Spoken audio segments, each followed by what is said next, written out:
for joining us today for another episode of What's Your Why Wednesday. Today, I am joined by the wonderful Debi Guiffre. She is the branch manager at Nexa Mortgage. Well, Debi, thank you so much for joining us today, and we're going to dive right in. Most of us came into this wonderful industry by accident, but we stayed in the industry because it's tied to our personal and professional why. So Debi, at this time, I'd love to hear, what is your why? Well, thank you, Laura, for having me here today and giving me this opportunity to talk about my why. It has been a journey.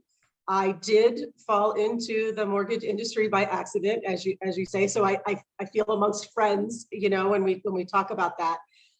My journey was more of a I came into the mortgage industry following a personal relationship and providing support and lending my background in financial analysis and credit analysis and things like that. It just seemed like, okay, I can do this with you, and it'll be a good fit, and we'll be this great team.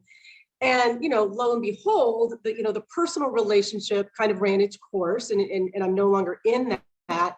And I did find myself sitting there wondering, what is my why? We talk about that a lot in a lot of our groups, professionally and personally, And so I had to step back, and I really had to consider, what is my why? Why am I still getting up every day? Why am I still taking the courses? Why am I going to coaching? Why am I marketing, something I don't really know why I'm doing it? And it was good for me to take a pause and just go back to who I am. Mm. And at my core, I have been raised and I have lived a life of serving others, helping others where I can, not that I'm the smartest person in the room, but I might have something that can help someone.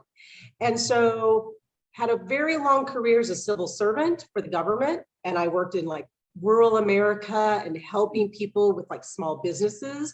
And then it just, as soon as I started remembering who I was, it all made sense to me about my why.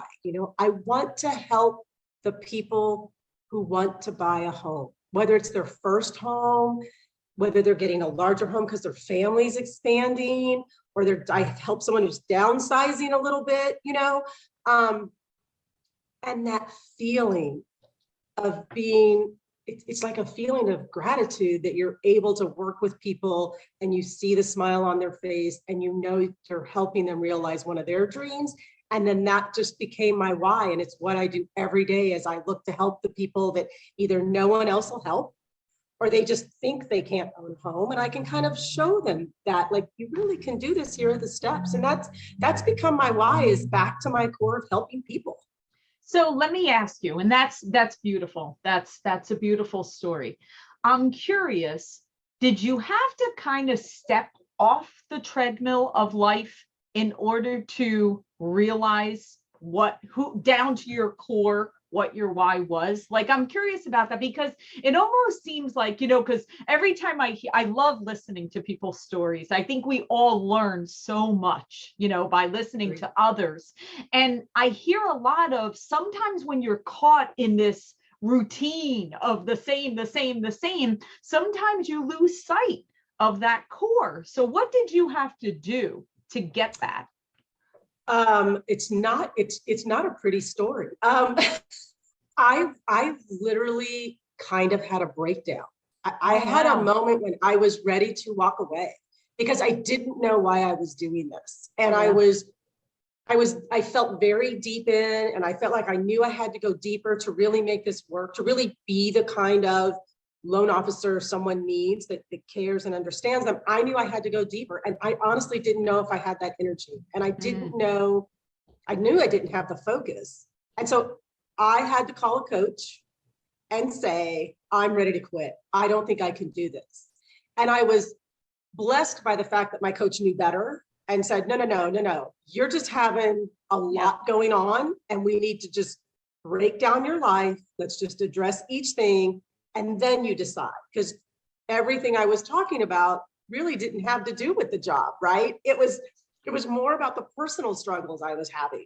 And so when I was given that opportunity to talk to someone who then didn't know me. They aligned me with someone who literally didn't know me at all. But as soon as we started talking, the coach said, okay, but what's the problem? Okay, but what's the problem? Like, okay, we've addressed that. So what, and I kind of ran out of excuses, they almost sounded like, right?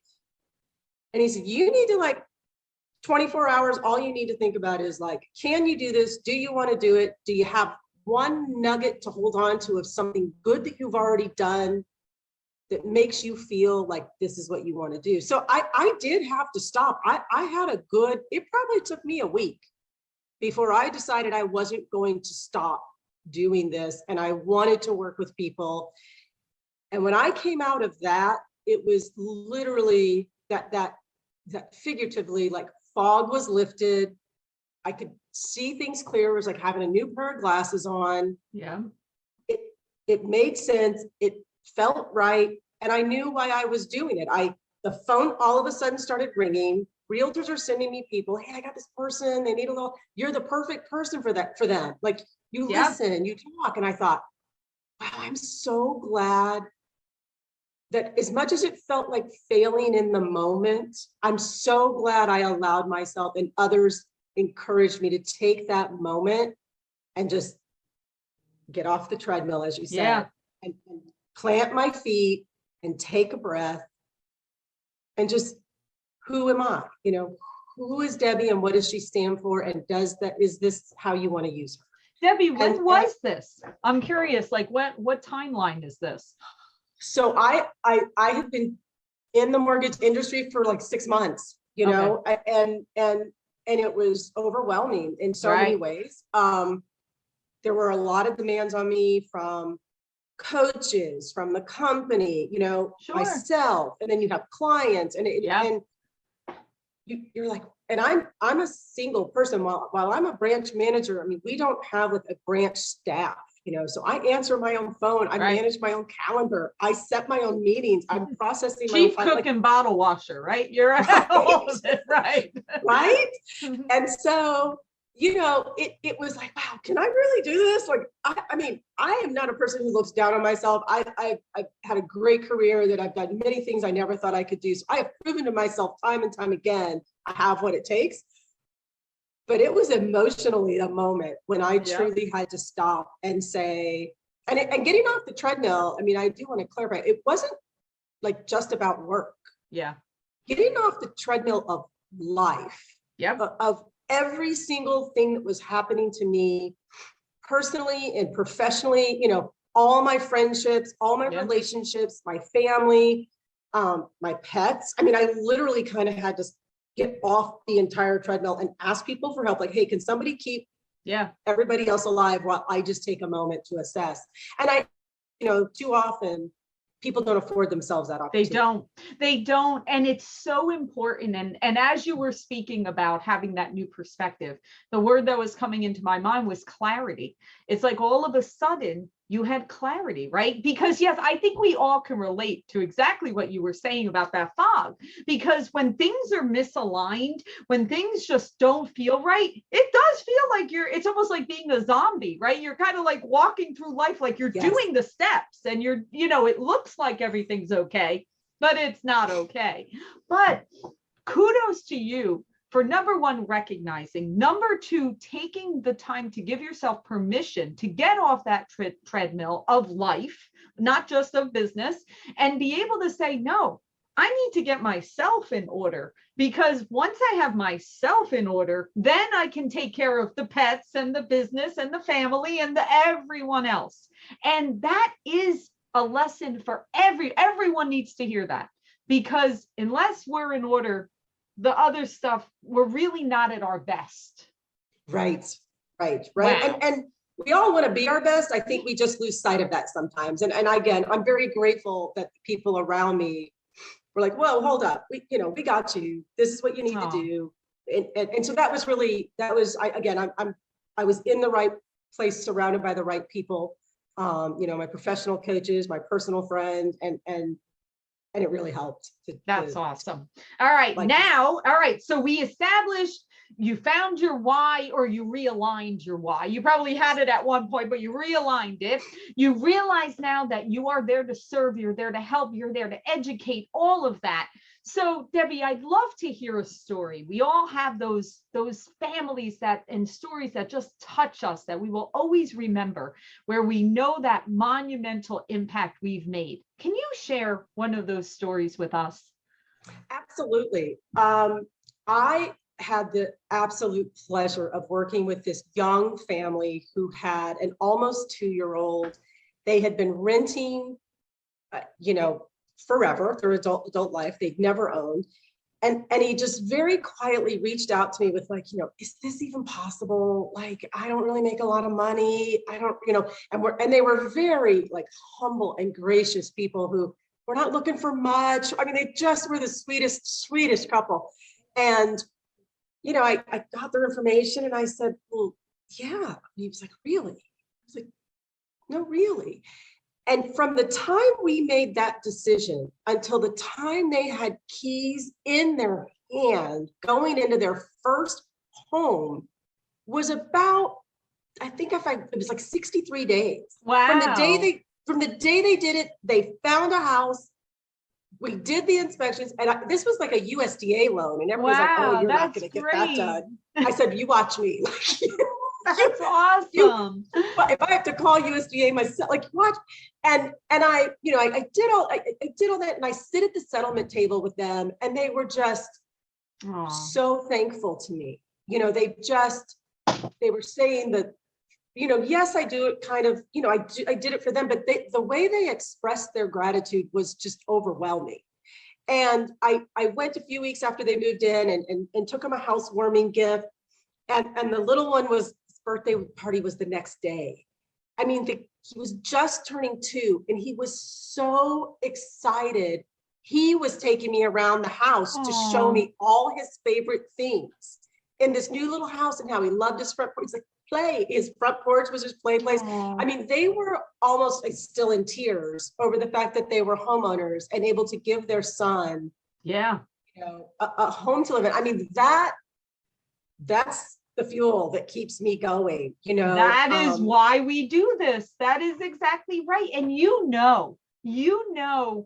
that changed that family forever. Yes. I mean, that changed, and it's funny.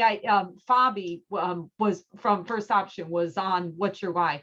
And I remember him telling me a story of one of his very first closings. This was like 25 years ago. 25 years ago, he told the story about a little boy that was 6 years old that spoke about having his own room. And I think about that all these years later, that child is now grown. That child probably has his own house now, but that child grew up with the parents owning the home, with the mindset that when you grow up, you save your money, you get a job, you have your own house, you build a family growing up in that house. Like, it changes everything.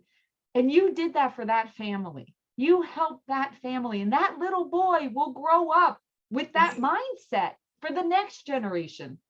Oh, it's amazing. It's just wondrous when you have that kind of impact. And again, how not only grateful they were, the father that was involved was like, thank you so much for helping them. You're so kind. I mean, so it was more about, hey, nobody was thanking me that I got them a great rate or that I closed early. That was not what was out of their mouth. They were literally saying, thank you for making it easy, answering all our questions, being at the settlement table. We didn't realize you were going to be at, and I'm like, well, I need to be there if you have any questions. I'm not done till you're in your home. And when people thank you very specifically for the things that are really who you are, not what you do, that is what penetrates me deeper, right? It's great if you have a great rate or we closed fast, but like when you tell me thank you for holding my hand through this process or keeping it simple or not overwhelming us, that's hard to put a price on. 100%. And that's a lasting impact. That's the lasting impact. That's exactly right. Oh, that's wonderful.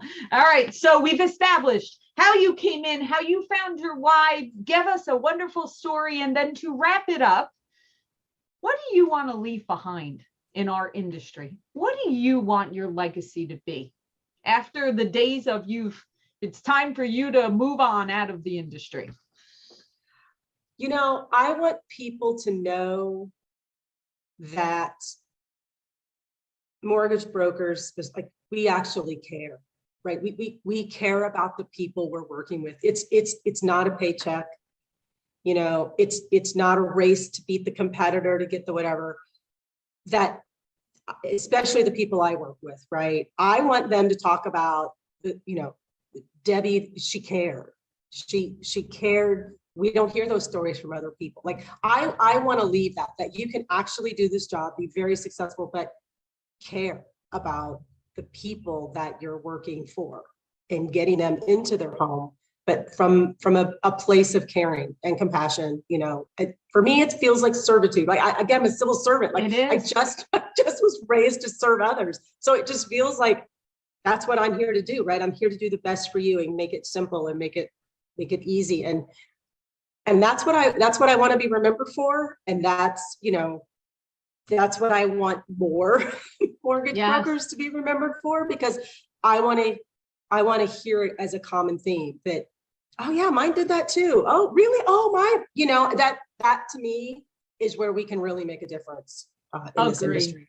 Agreed. And it's funny, Debbie, that's how What's Your Why came about, because I decided that I wanted to spotlight mortgage professionals in a way that maybe people haven't heard before, to realize that we do this because we care so much, because we want to make a difference in the world, because we want to educate and we want to support and we want to show families that they can do it. Even if they can't do it today, we can help them and educate them and support them so that in the future they're ready to be able to be homeowners. And we will be with those families through generations, you know, whether it's refinancing, whether it's that second home, whether it's time to send those kids to college and we need to take some cash out, whatever it is, we're going to be there for them. So yes, we thank you for your care, for your compassion, for your servitude, because yes, that is what it's about. And thank you so much for sharing your why and all of your perspective with us today. Thank you, Laura.